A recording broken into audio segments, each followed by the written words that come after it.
have another interesting game for you guys. However, there is some good news and bad news about this game. All right, so I guess I start with the bad news. The bad news is that after playing this game, I realized that I need to quit chess. Maybe not permanently, but at least for the time being, because I really played this game badly. Um, and you'll see in a moment why I actually, after playing this game, I realized why I need to actually take some time away from chess and really focus on the fundamentals and the basics. It's unexcusable as far as how I play this game. All right, so, but anyway, I really appreciate my opponent for this game. He really taught me a valuable lesson, and my opponent is someone I played before in the past. Last year I had a pretty easy time beating him. I think back then he was like around 1600, but he has rose up quite a bit. I mean, he's like 18 something, like 1880 something, almost 1900. I'm only like 2000 on this particular site, and so he's making massive improvements. All right, so my opponent starts off with knight to f6, which is a pretty tricky opening. I can admit when I was first starting chess many years ago, maybe a decade ago. Well, I played chess more than a decade ago, but when I started playing chess again a decade ago, this type of opening was very confusing because it didn't really, white doesn't really show his hand as far as what he want to play. And as a black player, most players play e4 and stuff like that. So this gave me a hard time. Another opening that used to give me a hard time when I was a beginner is when the opponent plays d4. So those are the two type of opening I used to hate when I was much younger. So a decade ago, d4 nowadays doesn't give me problems. The only time it would give me problems is I'm playing like a super strong player. But if I'm playing against someone who not really that strong, when I mean by not that strong is like you have to be like a master. Because I find people who are not masters don't really truly understand d4. So I have no problem with D4 nowadays. It's actually I actually enjoy it. It's actually my favorite um, opening to play against.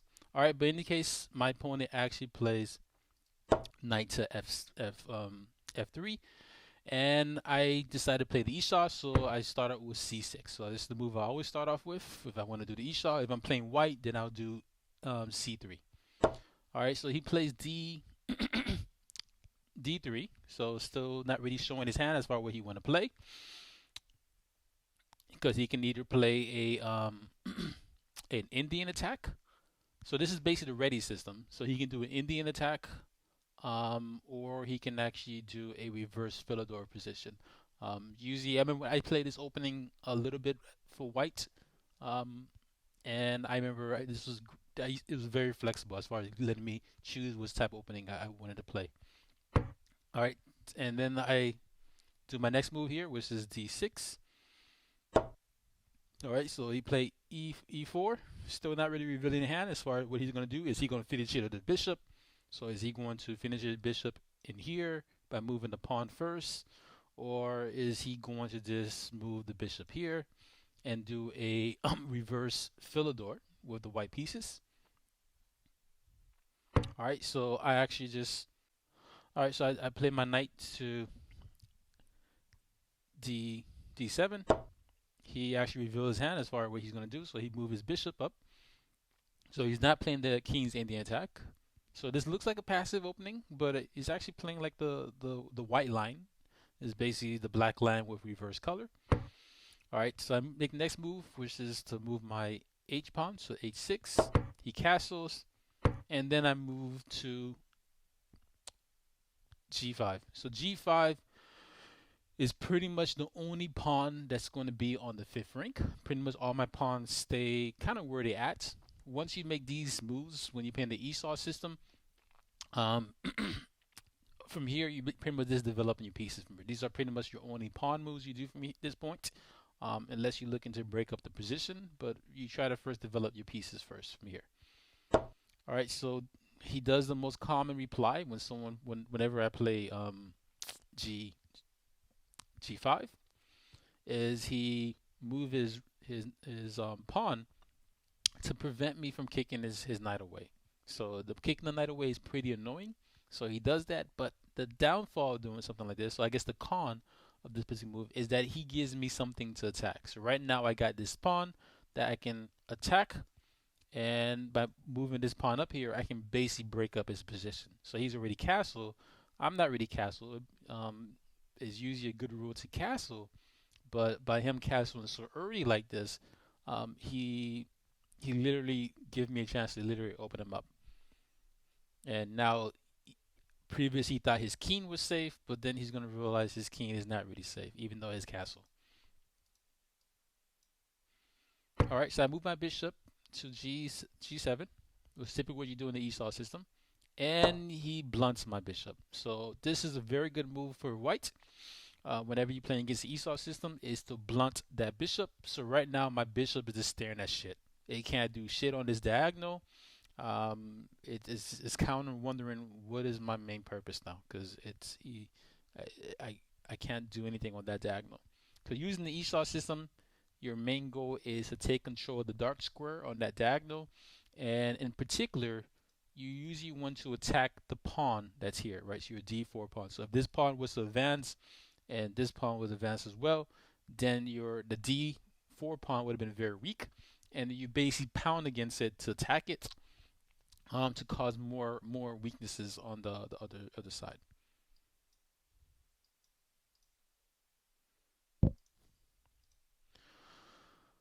All right, now I move my knight to f8. So this knight to f8 is basically to maneuver. Now, so I'm just re-maneuvering my knight. So it seems like a waste of a move, and I'm moving it back to his on the back rank. All right, and now he grabs more space. So he grabs more space with his pawn, and he's literally making me feel the pressure of how much he's controlling the dark square, right? So now I'm in the Esau method system. Um, it's my goal to try to control the diagonal, but he's taking control of the diagonal. And the interesting thing about this particular opponent is, after this game, I asked him, "Have you ever seen my opening before?" And he told me he's seen it before from an individual called Maurice Bishop, from his video. And to be honest, that's how I learned about the Esau system as well, from Maurice Bishop's video, which is very educational as far as introducing you to the Esau system. Obviously, from there, you probably want to read the book if you really want to familiar yourself with the system, if this is something for you. And so he was quite unique compared to my typical opponent. Most of my opponents never seen the Esau system before, so he's playing pretty much the best moves to play against the Esau system. All right, so now from here, I have to make a decision as far as what I'm doing with my knight. I can't keep my knight back here too long. I'm going to my main goal behind moving my knight to f8 was to maneuver it. Now, typically, my knight would come here to attack this pawn, but this pawn is protected by the c pawn, so it wouldn't make any sense to really move my knight to that square, being that it's not going to be able to attack that pawn anyway. So I just move to this square. So those are the two different spots the knight's going to move. Either is going to move to e6 or to g6. It normally moves to e6 if it's able to attack the pawn on the on d4. If it can't attack that pawn, then it's going to move to g6 instead. So that's what I do. I can't really attack this pawn because it's overly protected. If it was just protected by pieces, then I would still attack it. But because it's protected by pawns, there's no need to even bother trying to attack it. So I actually just move my knight in on g6. And this move right here is preparing for another move that I'm going to make, which you will see in a little bit. And this move you normally want to do before you rip open the opponent's side. The main reason why you want to do this before you rip the opponent's side, because my main goal here from here is I'm going to trying to advance this pawn, so where he's going to have to take, because you don't want to give the opponent a chance to actually move his knight in. and then now he'll become very annoying by getting into this square from here. So it'll be very annoying if he actually get into that square. Um, and yeah, so this right here prevent him from actually moving his knight to h4. The only downfall behind that move is that it's kind of slow. So maybe he may get opportunity to play another move, which typically sometimes they might move the knight over here. So if they move the knight here, it makes it kind of hard to actually break it up right now.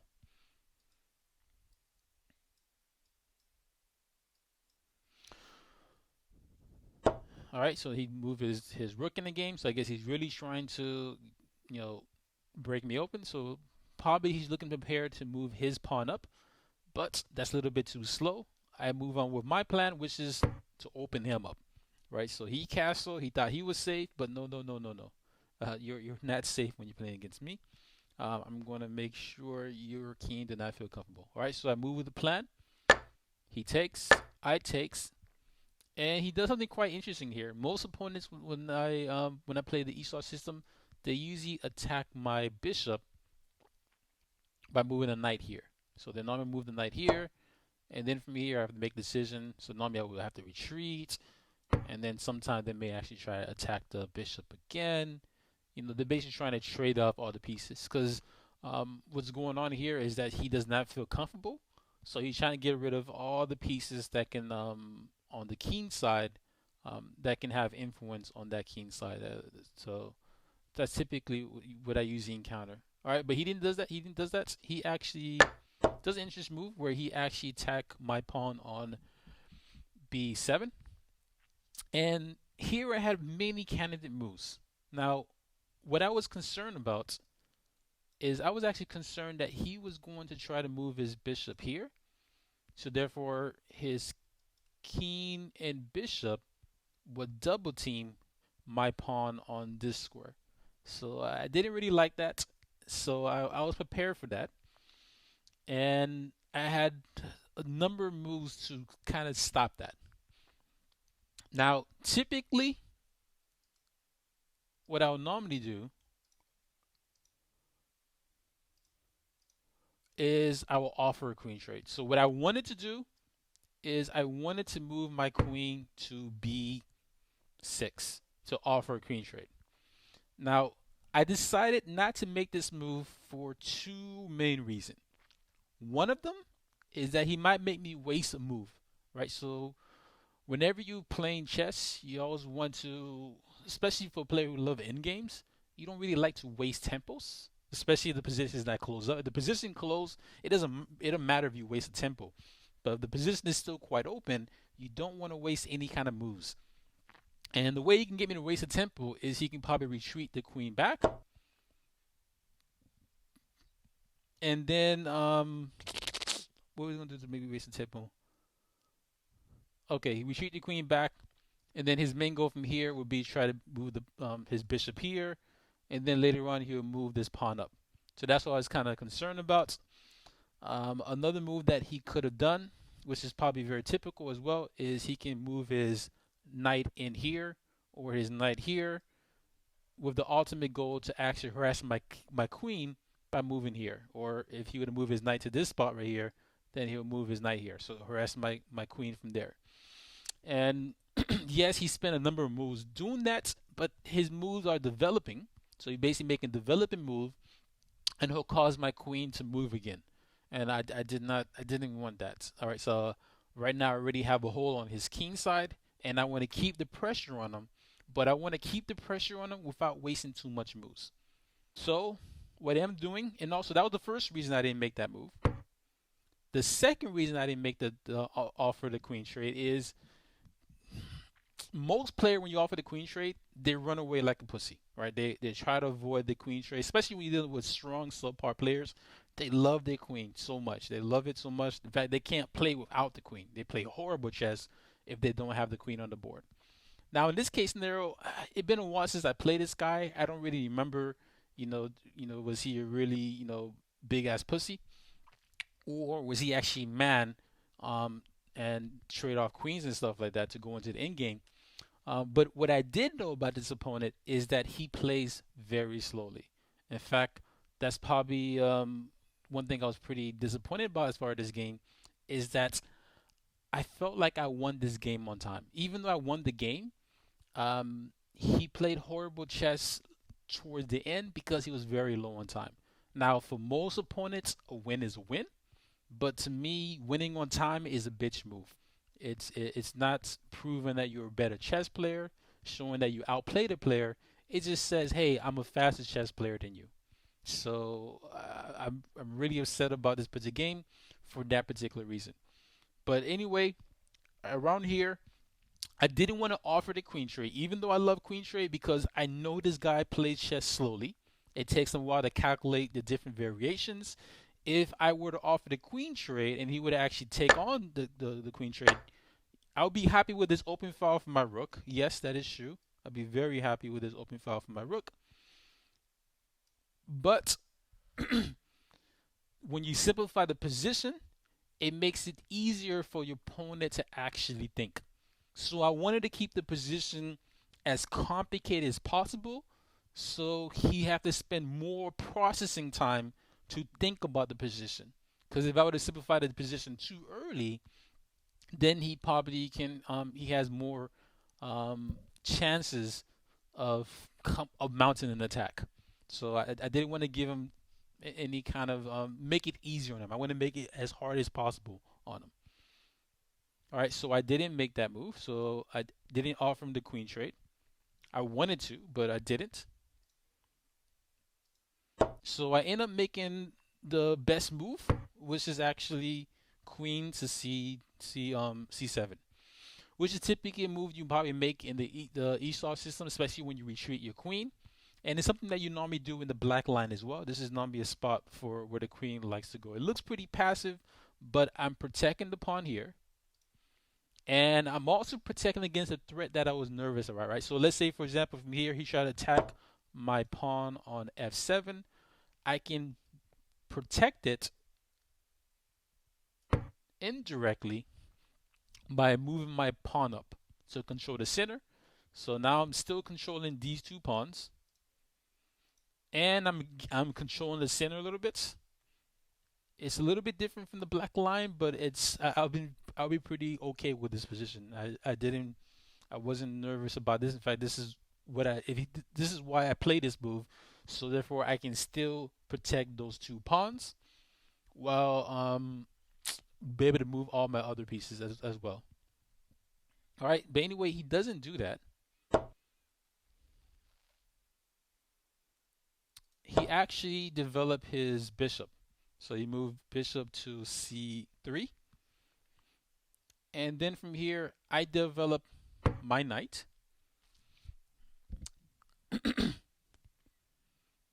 And I'm attacking his pawn. So I'm provoking him to move his knight. But to be honest, this provocation is not really mean much because he's going to move his knight here anyway. So he moves his knight to protect it. And then from here, this is a move I really like, is I move my rook on g8. All right, so there's a lot of pieces blocking my rook right now. I have 1, 2, 3 pieces in the way. But I wanted to let him know that, hey, your king is not safe. Your king is not safe. I already have a semi-open file lined up on your king side. I know you want to attack me, but I want you to keep in mind that I'm also attacking you as well. So that was the main purpose behind this move, is to let him know that I have my eye on him. I am going after the prize. He can do whatever he want to do because he's trying to mount attack, probably trying to mount attack on my queen side. That's most likely his goal. But I want to let him know, hey, you can mount attack on my queen side, but if your attack lands, you might win a rook, you might win a piece. But if my attack lands, your ass is mine. I'm going to checkmate you. So that was pretty much that main behind the move. Now, computer does not rate my move as great, but I think it was a good psychological move because chess is also a psychological game. All right, so he protects the pawn. He sees the threats and he protects it. And then but by making this move, he basically loses a pawn. And I make this trade. Now, typically, as if you know me, I love my bishop way more than my knights. However, by making this trade right here, he cannot take back with his pawn because now he has an open file against his king, and it's not hard to checkmate him from here. There's multiple ways to probably checkmate him here. My main goal from here would be to probably open up the diagonal for my queen, and I'm gonna try to get in this file somehow. Try to get in here, so this is where I can actually control this file, and then my rook is eyeballing him, and it'll be a matter of time before we checkmate, or he's gonna lose a piece. So that was the main purpose. So he can't really take it that way.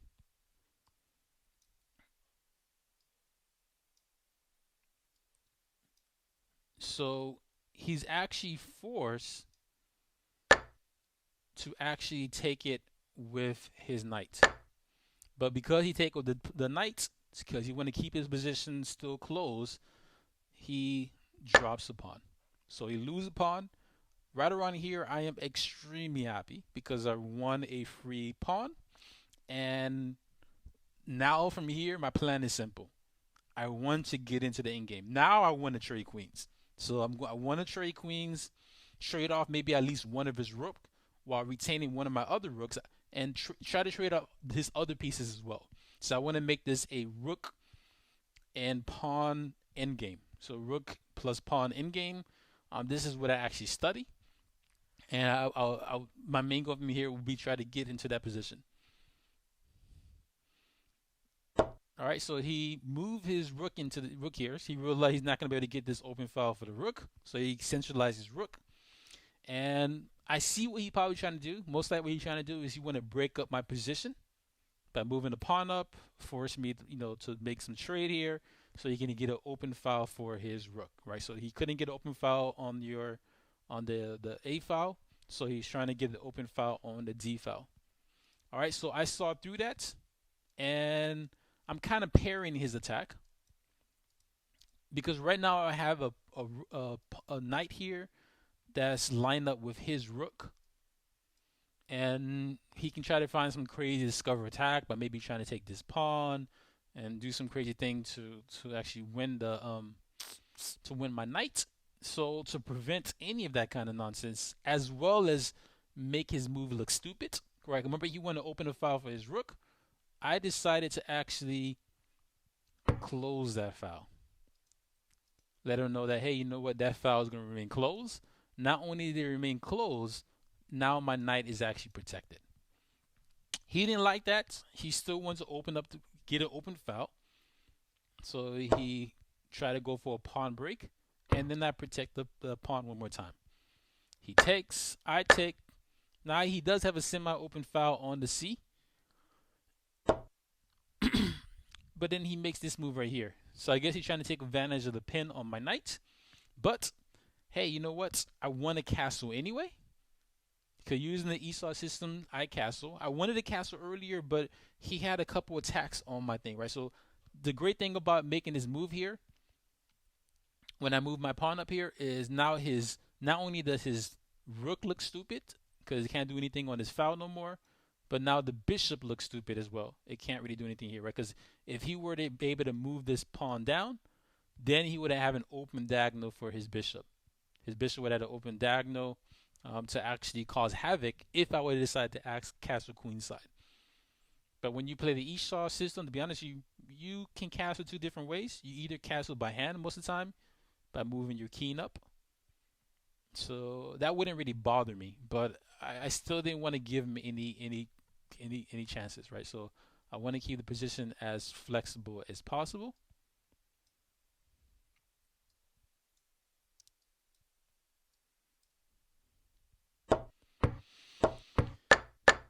All right, so he moved the bishop back. So I was a little bit confused by this move, but I figured he was trying to take advantage of the pin on my knights. So I just castle.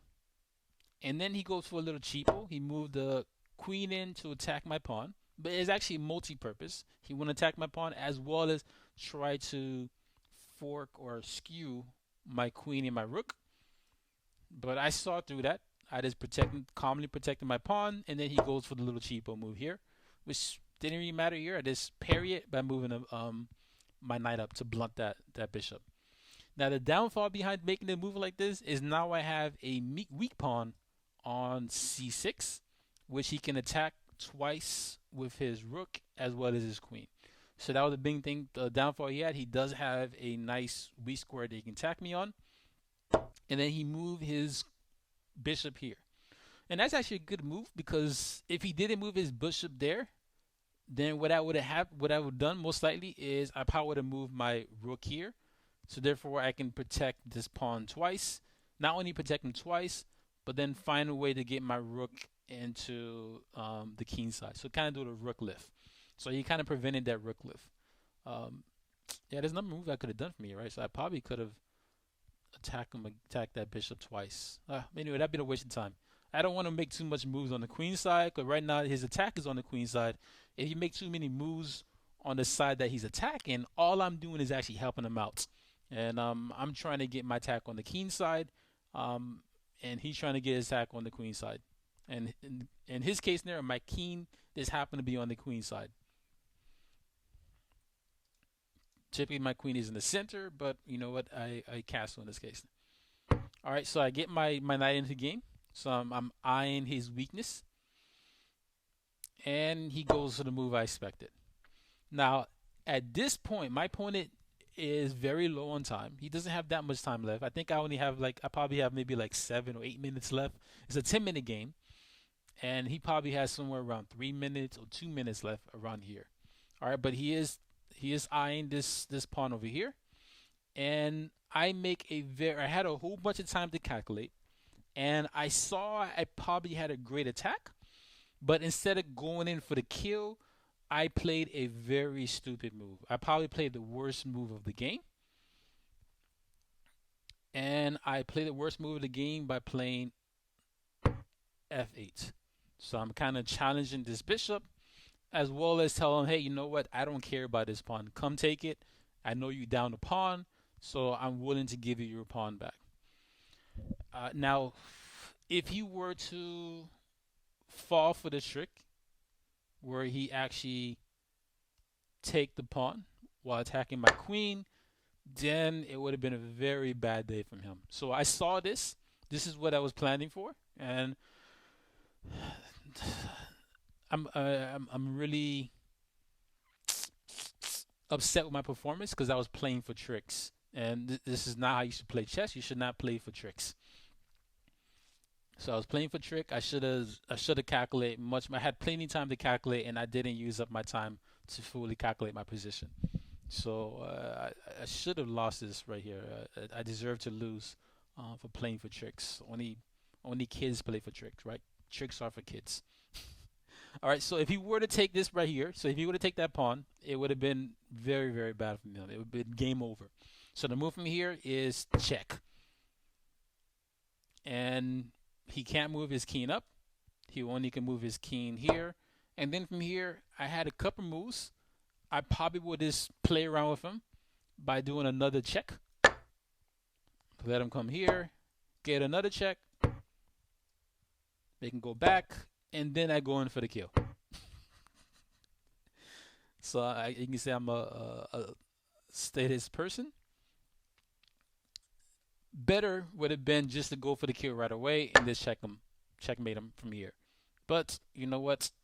Sometimes I just love playing around with my opponents, and I like making these moves where he thinks I don't see the checkmate, but I'm really just playing around with him, just repeating the position around. Maybe he think that I'm going to go for a draw. It's going to be draw repetition, kind of give him kind of false hope, but in reality, I'm just playing around with him.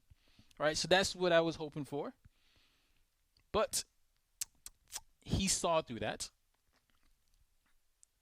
and he didn't take the free pawn. So yeah, so he didn't take the free pawn. He actually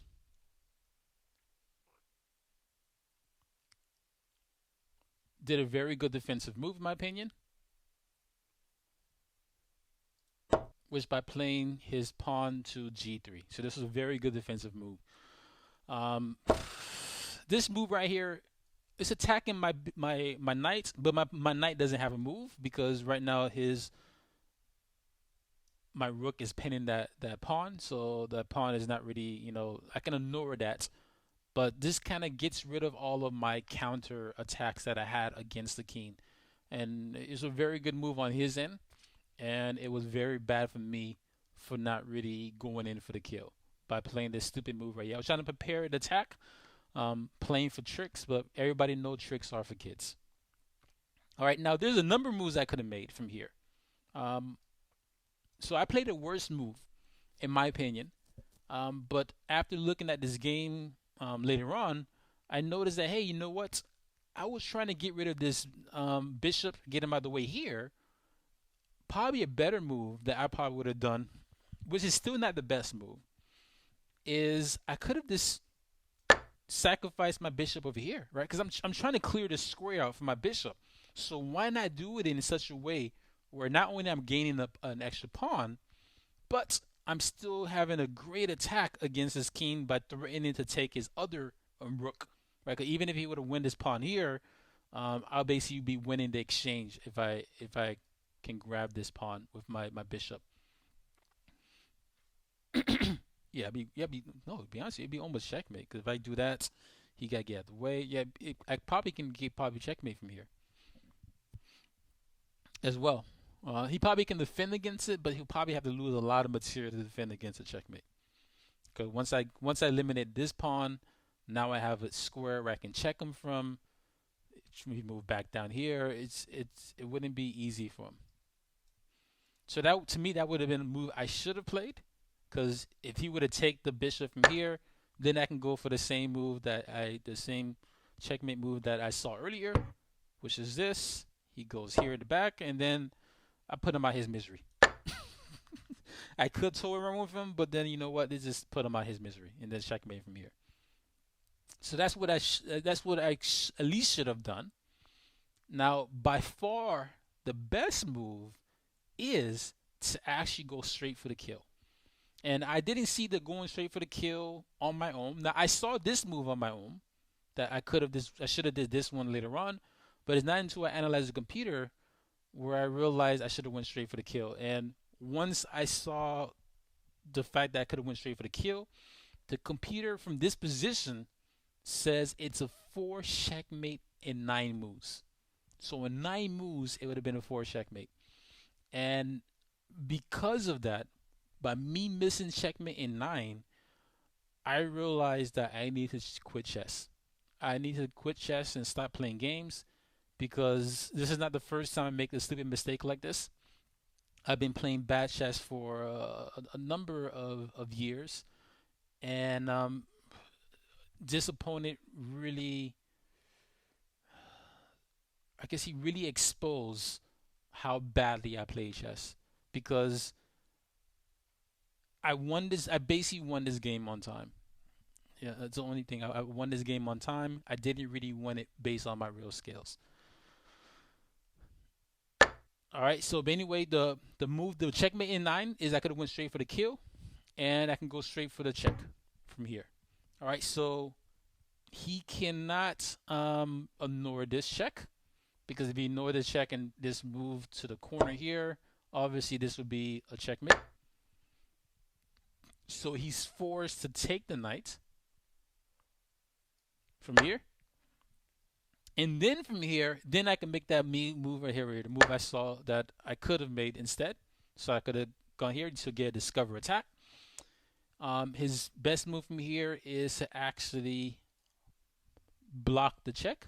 And then I have this beautiful move, which is to actually go in straight for the kill and move my queen here. So right now, this pawn is actually pinned. It can't take my queen because my bishop is on this diagonal.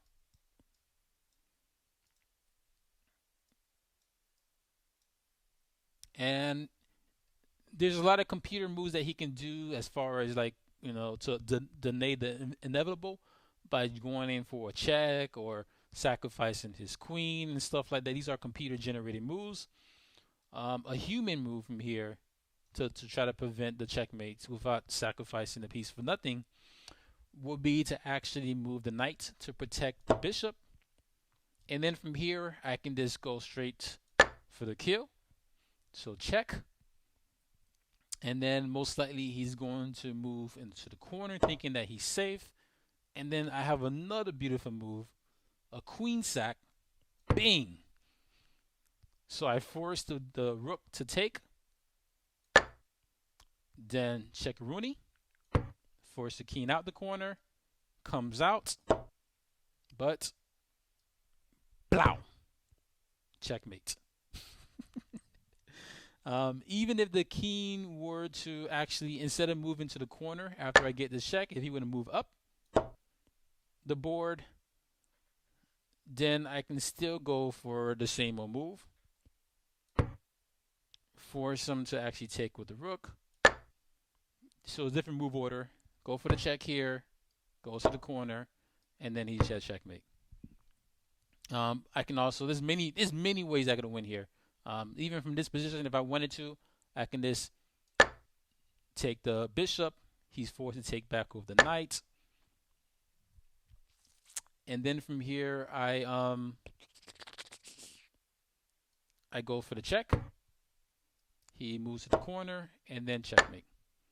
So multiple ways I could have checkmate him, but I didn't see this. I was playing for tricks.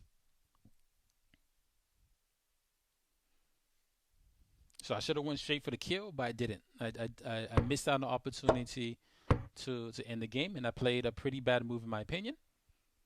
And he played, I think, probably the best defense.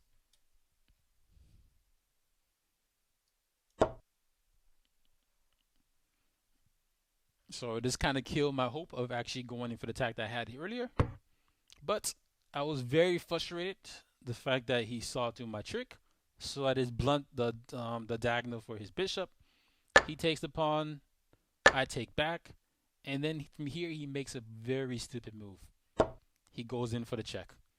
I'm assuming he just low on time, and a lot of times people when low on time, they just go for checks without really thinking. Literally, when you make a move like this, he's basically offering me a queen trade. It's like, okay, well, let's go trade queens, and he stupidly trade queens. Right? He tried to attack me one more time. Say, oh, you know what? I'm attack you. Try to win the bishop. I'm trying to win your rook, but I make the trade, and then I move my rook the way I wanted to anyway. Wanted to do the rook lift. All right, so he moves out the way. He moves his king out of danger. So right now my knight is hung. So now this pawn can take my knight, and of course I don't want that. So I'm moving the knight out of the way. So right now I'm double attacking this pawn, so I can win the pawn free. And then he's really low on time. I think when there's like 1 minute left. So he's trying to open my position. So he want to open up a file for his rook. But this is kind of stupid because in this case scenario, him doing this is not really going to open the file for his rook because he can only take with his pawn because my knight is defending this pawn, and because of that, this file is going to remain closed. So everything he's trying to do by opening the file for his rook here is meaningless. It was stupid. So it's not even going to work, right? So I just pretty much ignored that. I didn't have to really worry about that. So I just move on with my attack. So I could have won the free pawn here, but I say, you know what? Let me just further my attack. So I attack his knight, and he's low on time, and he takes this move. I think he only is like maybe have 12 seconds left on the clock. I see free knights. I take it. I have maybe I have 6 minutes left on my clock. And then he goes for a cheapo by trying to find some kind of discover attack. So he lined his bishop. He lined his rook against my king. So I'm thinking he's trying to play for tricks, but he missed out on a checkmating one. So this checkmate. So I won this game, but I won this game on time. Now some people say a win is a win, but to me, winning on time is a bitch move because you're not really winning the game. You just won based on moving faster. You didn't really show that you can actually, um, yeah, you didn't really prove that you're actually a better chess player. You just proved that you're a faster chess player. So I wasn't happy with my performance. So this game I played on April 21st, 2020, and this is my last chess game. This is my last chess game until I get my act together. So from now on, I am just going to practice on the fundamental, and I'm going to recollect myself and try to improve my chess game. Um, and I'm not going to improve my chess game by just playing chess over and over again and making the same mistake over and over again, because we know that's the definition of insanity, of doing the same thing over and over again. So I'm actually going to do something very different. I'm going to try a program that I planned for myself, and I welcome you to my journey of this program that I made. It was actually influenced by a book I read a while ago called Rapid Chess Improvement, and it's a plan that is very hard.